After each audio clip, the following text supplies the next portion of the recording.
Soluble salt. दूसरे type के salt होते हैं इनसोल्यूबल सॉल्ट, जो पानी में मिक्स नहीं होते हैं। Do not mix with water, पानी में डिजोल्व ही नहीं होते, उनको बोलते हैं इनसोल्यूबल सॉल्ट। कुछ सॉल्ट ऐसे होते हैं जो पानी में बहुत कम अमाउंट में डिजोल्व होते हैं। Dissolve in water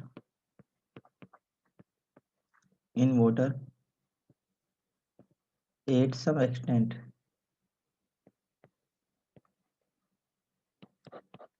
dissolve in water at some extent मतलब बहुत ही कम पानी में डिजोल्व होते हैं। ठीक है, तो 3 टाइप के सॉल्ट हो गए बेटा। कौन कौन से? एक हो गए हाईली सोल्यूबल सॉल्ट, दूसरे हो गए इनसोल्यूबल सॉल्ट, और तीसरी कैटेगरी के जो सॉल्ट हो गए ना, स्पेरिंगली सोल्यूबल सॉल्ट। हमें यहाँ पे जो सोल्युबिलिटी प्रोडक्ट फाइंड करना है, वो हमें फाइंड करना है किस टाइप के सॉल्ट के लिए? स्पेरिंगली सोल्यूबल सॉल्ट के लिए हमें सोल्युबिलिटी प्रोडक्ट फाइंड करना है। जो हाईली सोल्यूबल सॉल्ट होते हैं वो तो 100% डिसोसिएट हो जाते हैं, 100% डिजोल्व हो जाते हैं। तो जो 100% डिजोल्व हो जाते हैं उनके लिए कोई भी सोल्युबिलिटी प्रोडक्ट नहीं निकलता है। जो इनसोल्यूबल होते हैं उनके लिए कोई भी सोल्युबिलिटी प्रोडक्ट हम फाइंड नहीं करते हैं, उनके लिए होता ही नहीं है। ठीक है, तीसरा रहेगा ये स्पेरिंगली सोल्यूबल सॉल्ट। ये स्पेरिंगली सोल्यूबल सॉल्ट क्या होते हैं? वाटर में डिजोल्व होते हैं लेकिन बहुत ही कम अमाउंट में होते हैं। ठीक है, इनका जो सॉल्यूशन के अंदर जो सोल्युबिलिटी है ना, वो बहुत कम होती है, बहुत कम डिजोल्व होते हैं ये। तो इस टाइप के सॉल्ट के लिए हम क्या निकालते हैं? सोल्युबिलिटी प्रोडक्ट निकालते हैं। तो सोल्युबिलिटी प्रोडक्ट कैसे निकालते हैं मैं आप लोगों को बता देता हूँ। देखो बच्चों, ध्यान से देखेंगे। इससे मैं आपको एग्जांपल देके बता रहा हूँ बच्चों, ध्यान से देख लेंगे आप।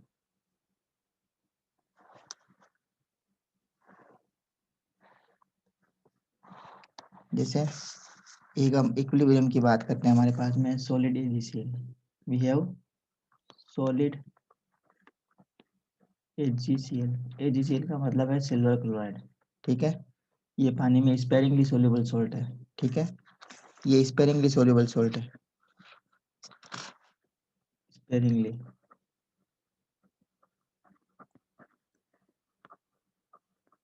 Soluble AgCl। ठीक है, जैसे हम AgCl को वाटर में ऐड करेंगे, AgCl को जब हम वाटर में इसको में ऐड करना चाहेंगे, ये AgCl क्या है? सॉलिड है। जैसे हम इसको वाटर में ऐड करेंगे, इक्विलिब्रियम की कंडीशन आएगी, किस फॉर्म में कन्वर्ट होगा? ये AgCl एक्वस में कन्वर्ट होगा। सबसे पहले AgCl एक्वस कंडीशन आएगी, यहाँ पे होगा इसका डिसोल्यूशन, और जो बैकवर्ड है उसे हम बोलते हैं प्रिसिपिटेशन। क्या बोलते हैं? Precipitation.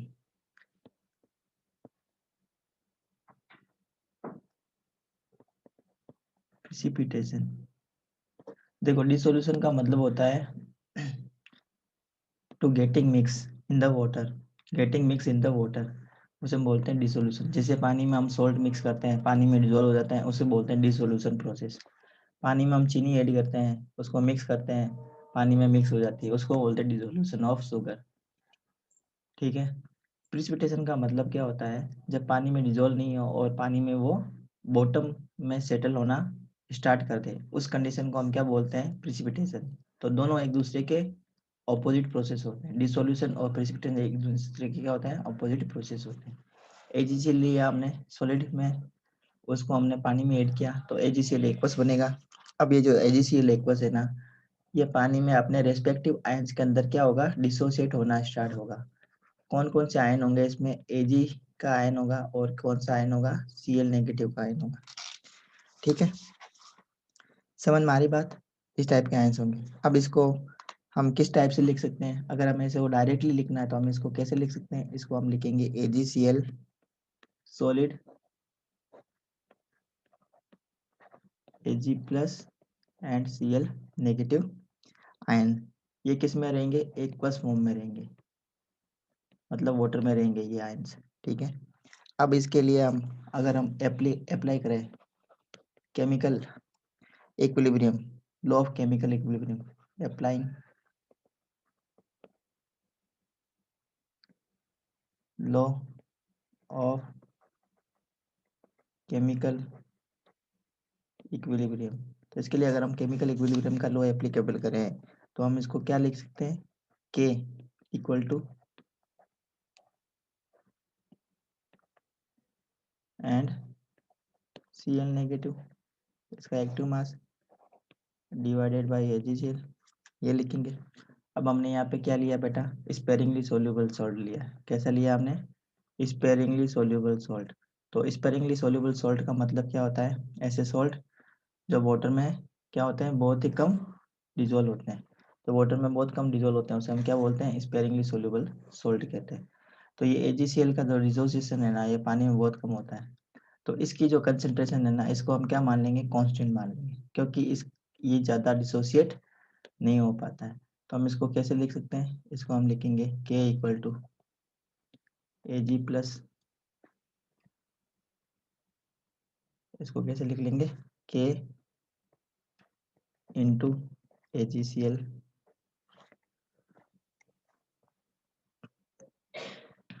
Equal to Ag plus and Cl negative. हम इसको इस टाइप से लिख सकते हैं। अब ये देखो, ये कांस्टेंट है। कांस्टेंट क्यों है, क्योंकि हमने क्या बताया, ये स्पेरिंगली सोल्यूबल सॉल्ट है, और स्पेरिंगली सोल्यूबल सॉल्ट का डिसोसिएशन बहुत ही कम होता है, बहुत ज़्यादा कम होता है ये, ठीक है। लगभग ये एक टाइप का इनसोल्यूबल सॉल्ट की कैटेगरी में ही आता है, मतलब इतना कम ये इसका डिसोल्यूशन होता है, मतलब इसको बहुत ही कम, इसको हम सोल्युबिलिटी इसकी मान सकते हैं। ये हो गया Ag, ये हो गया Cl।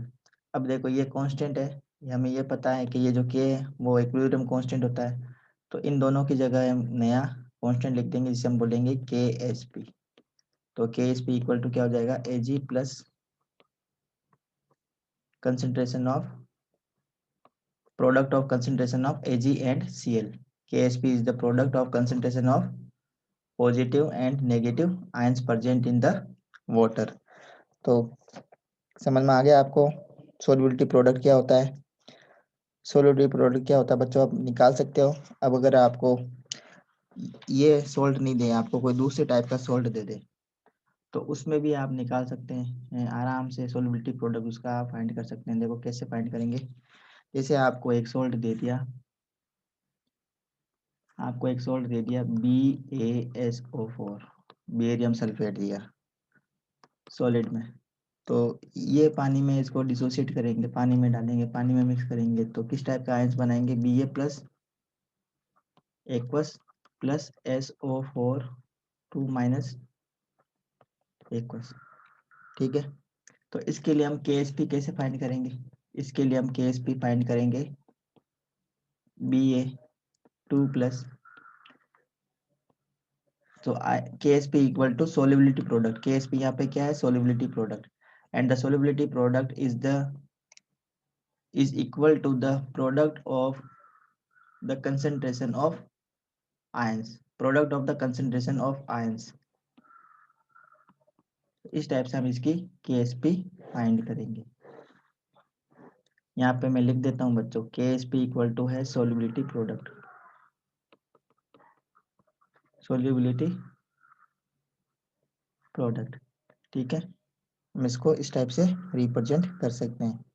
इस टाइप से अगर आपको दे दें AlCl3, इसके लिए आप फाइंड करेंगे, कैसे करेंगे AlCl3 के लिए, तो इसके लिए आप करेंगे बच्चों किस टाइप से ये आयंस आ जाएंगे, Al+3 प्लस Cl नेगेटिव। अब ये जो Cl नेगेटिव के आयंस हैं वो कितने आएंगे, 3 आएंगे। तो इसके लिए KSP कितनी आ जाएगी, KSP आ जाएगी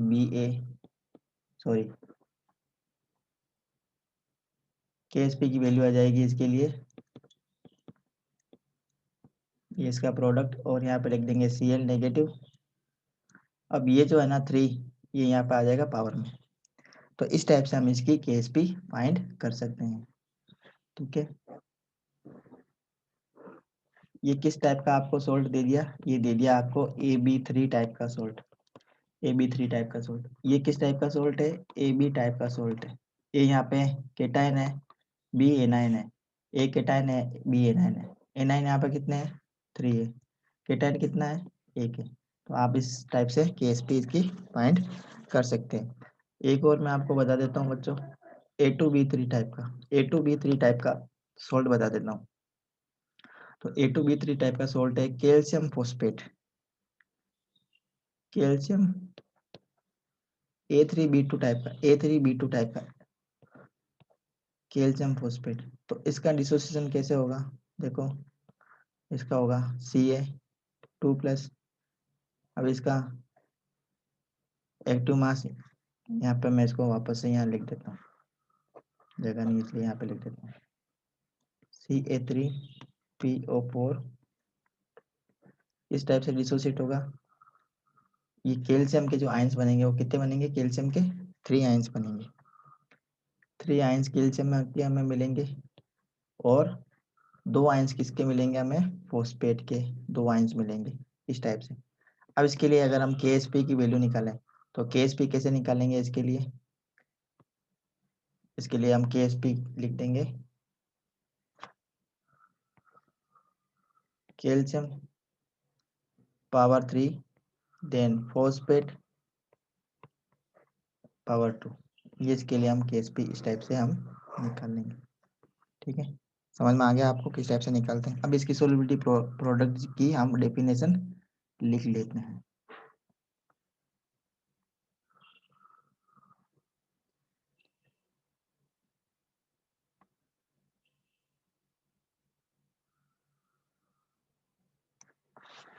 definition of solubility product,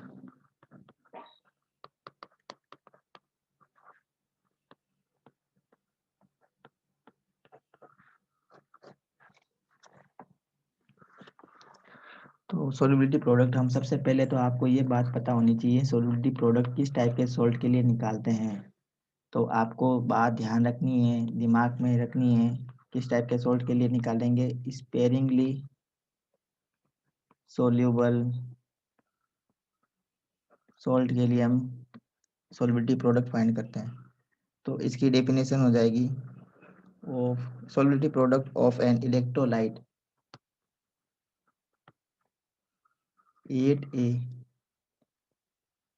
specific temperature may be defined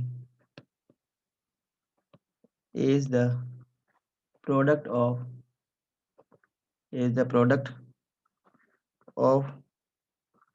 the molar concentration of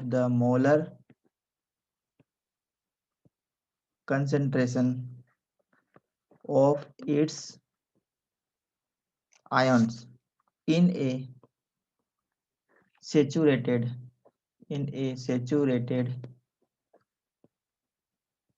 solution. Most important point है, सोल्यूटेड प्रोडक्ट हमेशा किस टाइप के सॉल्यूशन के लिए निकालते हैं, हम सेचुरेटेड सॉल्यूशन के लिए निकालते हैं।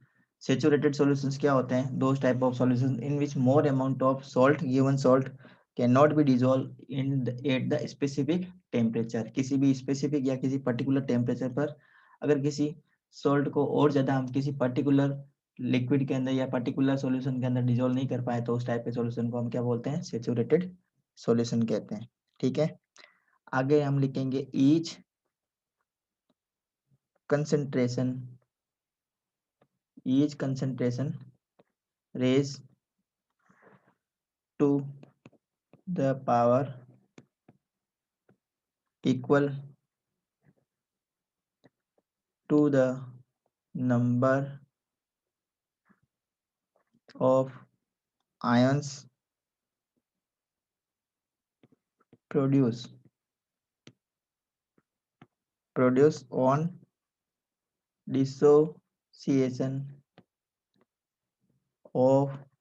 dissociation of one molecule of the electrolyte। तो ये सोल्युबिलिटी प्रोडक्ट की ओरिजिनल डेफिनेशन आ गई।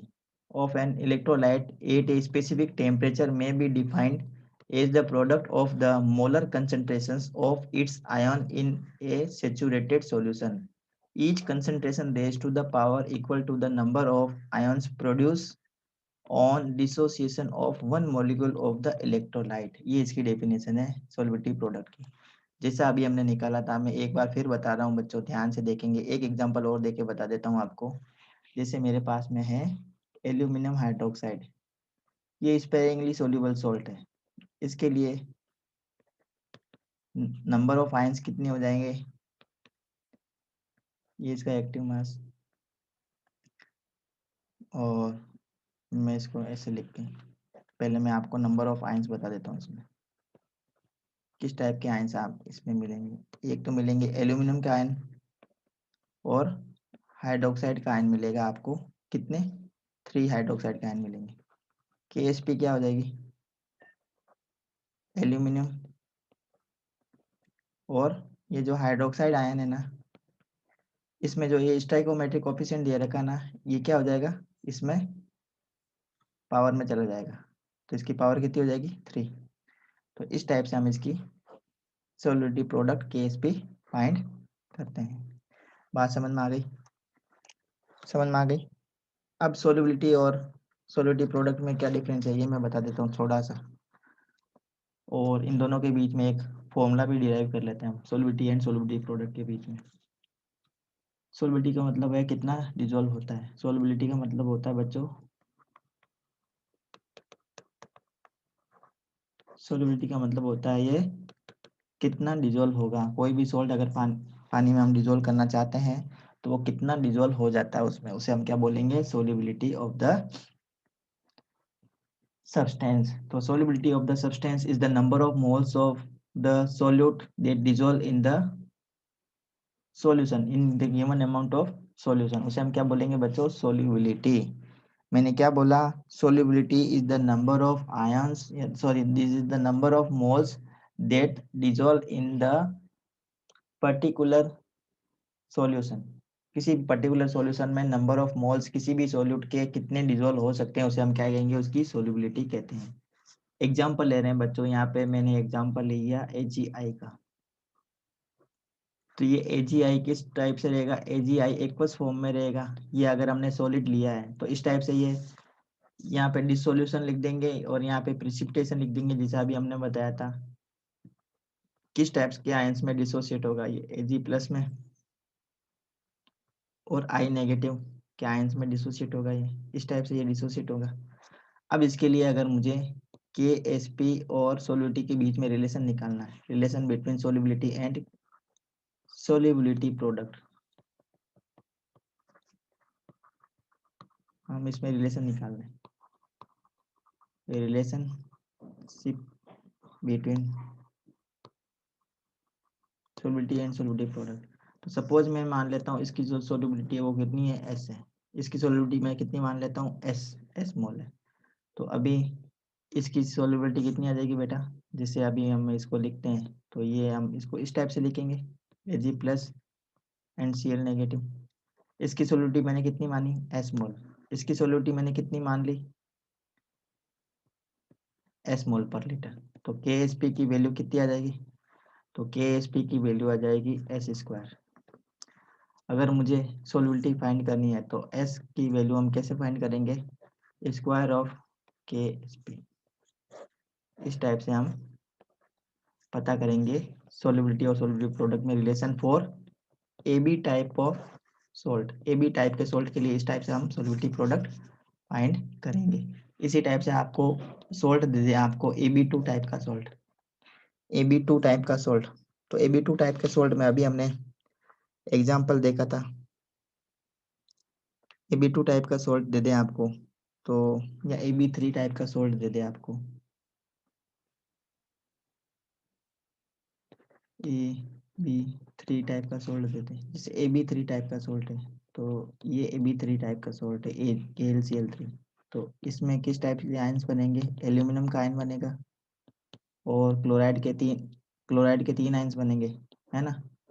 तो इसकी सोल्यूबिलिटी में मान लेता हूँ S मोल, इसकी भी मान लेता हूँ मैं S मोल। तो इसकी कितनी है, नंबर ऑफ मोल्स 3 है, तो यहाँ पे मैं लिख दूंगा 3। तो दोनों के बीच में रिलेशन क्या हो जाएगा, KSP equal to S into S की क्यूब 3।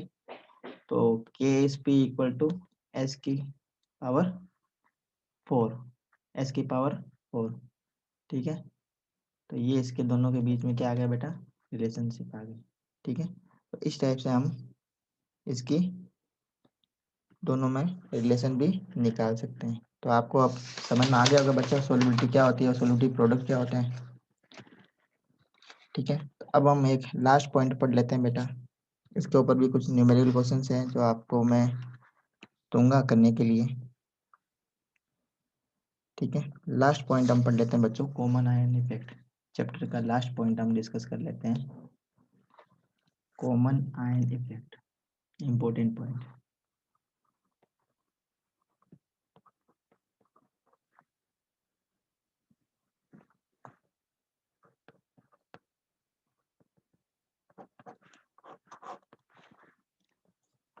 लास्ट पॉइंट है इस चैप्टर का बेटा।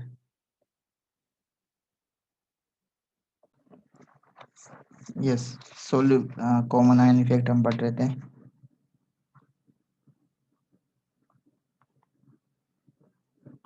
सबसे पहले हम इसकी डेफिनेशन देख लेते हैं, क्या है definition. Suppression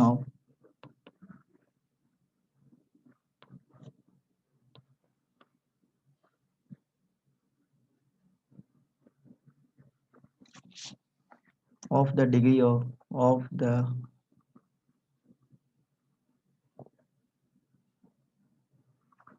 dissociation, the separation of degree of dissociation of a weak acid or base by the addition of a strong electrolyte containing a common ion। देखो अभी मैं आप लोगों को इसको कॉमन आयन इफेक्ट को अच्छे से एक्सप्लेन कर रहा हूँ, ध्यान से देखेंगे। डेफिनेशन क्या है, separation of degree of dissociation of a weak acid और वीक बेस। हमारे पास में या तो वीक एसिड है या वीक बेस है। सपोज हमारे पास में एक एग्जांपल लेते हैं, वीक एसिड है हमारे पास में एसिटिक एसिड, ये एसिटिक एसिड। अब आपको पता है ये एसिटिक एसिड क्या है, वीक एसिड है। तो इसका डिग्री ऑफ डिसोसिएशन क्या है, एल्फा की जो वैल्यू है ना वो एक से क्या होती है, बहुत ज़्यादा कम होती है। एल्फा की वैल्यू 1 से क्या होती है, बहुत ज़्यादा कम होती है। मतलब इसका जो डिग्री ऑफ डिसोसिएशन होता है ना वो लगभग 0.05 के बराबर का होता है। मतलब अगर हमने 100 मोलिक्यूल ले लिए, 100 मोल लिया हमने, सपोज 100 मोल लिया या 100 मोलिक्यूल्स लिए, तो 100 मोलिक्यूल्स में से सिर्फ 5 मोलिक्यूल ही डिसोसिएट होंगे, बाकी 95 तो ऐसे कैसे सॉल्यूशन के अंदर पड़े रहेंगे, क्योंकि ये क्या है, वीक बेस है, सॉरी ये वीक एसिड है। ये क्या है, वीक एसिड है ना, तो इसका डिसोसिएशन बहुत कम होगा। तो ये इसका इस टाइप से डिसोसिएशन होगा, CH3COO negative plus H plus ion. ठीक है, अब इसका जो डिग्री ऑफ डिसोसिएशन है क्या होगा, सप्रेस हो जाएगा, मतलब कम हो जाएगा, रिड्यूस हो जाएगा। कब हो जाएगा, अगर इस सेम सॉल्यूशन में हम क्या ऐड कर दें, एक ऐसा इलेक्ट्रोलाइट ऐड कर दें जिसमें एक कॉमन आयन हो। इसमें ये दो आयन है, देखो ये एसीटेट जो है ना, ये एसिटिक एसिड, जैसे इसको हम पानी में डिसोल्व करते हैं, ये अपने दो आयन्स के अंदर डिसोसिएट हो जाता है। किस किस में, एसीटेट आयन में और हाइड्रोजन आयन में। अगर मैं एक इलेक्ट्रोलाइट ले लूं जिसमें एक आयन क्या हो बच्चों, कॉमन हो, एक आयन क्या हो बच्चों, दोनों में से कॉमन हो। एक ऐसा मैंने इलेक्ट्रोलाइट ले लिया, एक इलेक्ट्रोलाइट में ऐड करता हूँ सेम सॉल्यूशन में, तो ये इलेक्ट्रोलाइट क्या है, ये स्ट्रॉन्ग इलेक्ट्रोलाइट है। ये क्या है, ये स्ट्रॉन्ग इलेक्ट्रोलाइट है, एसिड सोडियम एसीटेट। तो ये सोडियम एसीटेट है, ये तो 100% क्या हो जाएगा, डिसोसिएट हो जाएगा। किस किस में डिसोसिएट होगा, एसीटेट आयन में और सोडियम आयन में। अब ये जो मैंने इलेक्ट्रोलाइट लिया है ना, इस इलेक्ट्रोलाइट में जब ये डिसोसिएट होता है, 100% डिसोसिएट होगा ये एसीटेट आयन में और सोडियम आयन में। तो देखो इसमें एक जो आयन है ना ये कॉमन है, ये वाला जो आयन है ना कॉमन है। अब क्या होगा, सॉल्यूशन के अंदर ये एसीटेट आयन की कंसंट्रेशन बढ़ जाएगी, सॉल्यूशन में एसीटेट आयन की कंसंट्रेशन बढ़ जाएगी। तो सॉल्यूशन के अंदर और कौन कौन से आयन रहेंगे, सॉल्यूशन में हाइड्रोजन आयन भी रहेगा, सोडियम आयन भी रहेगा और एसीटेट आयन की कंसंट्रेशन बढ़ जाएगी। तो क्या करेगा, ये एसीटेट आयन इस हाइड्रोजन से वापस कंबाइन करेगा और इस इक्विलिब्रियम को रिवर्स डायरेक्शन के अंदर क्या कर देगा, रिवर्स डायरेक्शन के अंदर प्रोसीड करेगा। तो ये जो रिएक्शन है ना वो कैसे चलेगी, रिवर्स डायरेक्शन में चलेगी। इसका मतलब इसकी जो डिग्री ऑफ डिसोसिएशन है ना वो और कम हो जाएगा। पहले ये क्या था, वीक एसिड था। वीक एसिड का जो डिसोसिएशन है अभी हमने बताया ये बहुत कम होता है, 5% के आसपास ही डिसोसिएट होते हैं। 95% तो वाटर में ऐसे कैसे रहते हैं। अभी जो 5% डिसोसिएट हुआ ना इसका डिसोसिएशन और कम हो जाएगा। किसकी परचेंस में, एक स्ट्रॉन्ग इलेक्ट्रोलाइट की परचेंस में। अब ये आपको ये बात ध्यान देनी है, स्ट्रॉन्ग इलेक्ट्रोलाइट में एक कॉमन सेम होना चाहिए, सॉरी एक आयन सेम होना चाहिए। कौन सा, चाहे वो एसीटेट आयन हो या फिर हाइड्रोजन आयन हो, दोनों में से एक आयन सेम होना चाहिए। यहाँ पे देखो एसीटेट आयन कॉमन है ना। तो इस इफेक्ट को हम क्या बोलते हैं, कॉमन आयन इफेक्ट। बात समझ में आ गई। तो अकॉर्डिंग टू ली सेटलियर प्रिंसिपल, आपको पता है बच्चों, जब इस टाइप से इक्विलिब्रियम में रहता है तो इक्विलिब्रियम में आपको पता है ली सेटलियर प्रिंसिपल एप्लीकेबल होता है। ली सेटलियर प्रिंसिपल आपको याद होगा, हमने केमिकल इक्विलिब्रियम वाले टॉपिक में हमने ली सेटलियर प्रिंसिपल पढ़ा था। तो ली सेटलियर प्रिंसिपल के अकॉर्डिंग देखो ये आयंस, इनकी कंसंट्रेशन ज्यादा हो गई।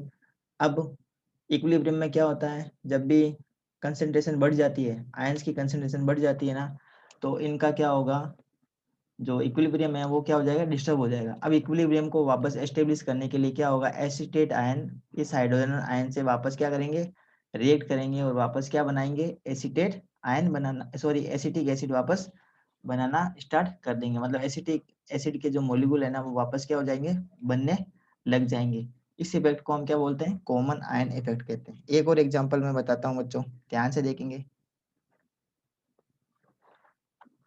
हमने एक वीक इलेक्ट्रोलाइट लिया, अमोनियम हाइड्रोक्साइड, सॉरी एक हमने ये week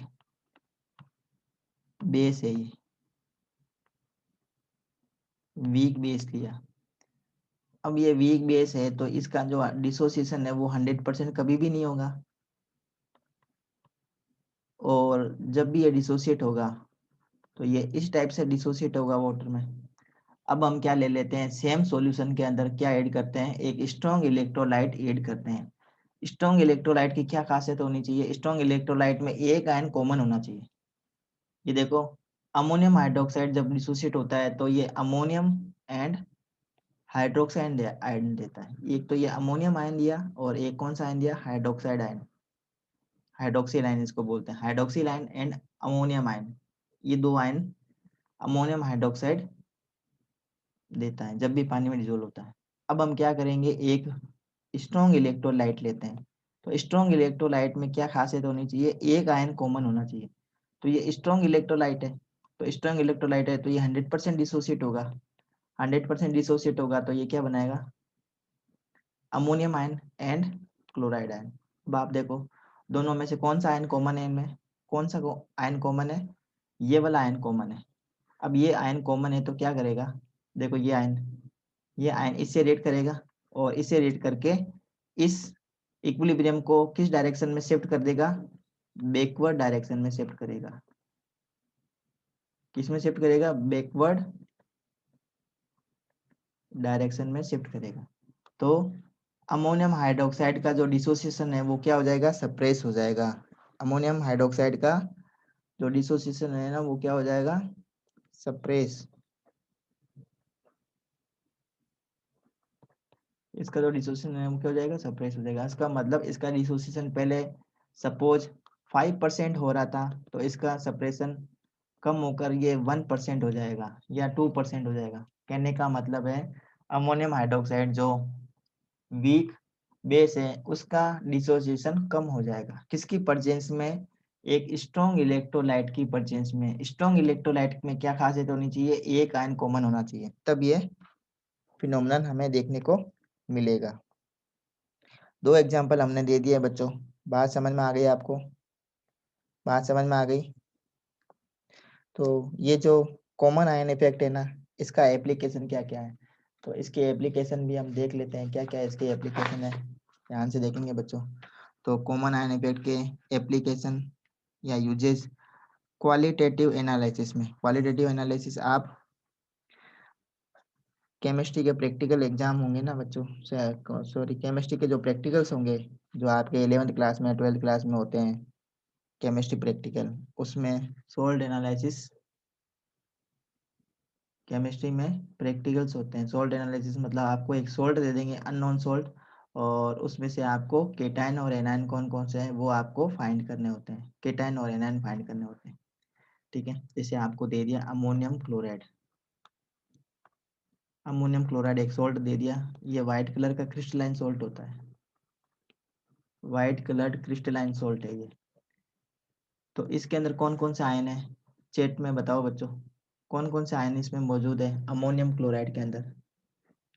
which type of ions are present in ammonium chloride?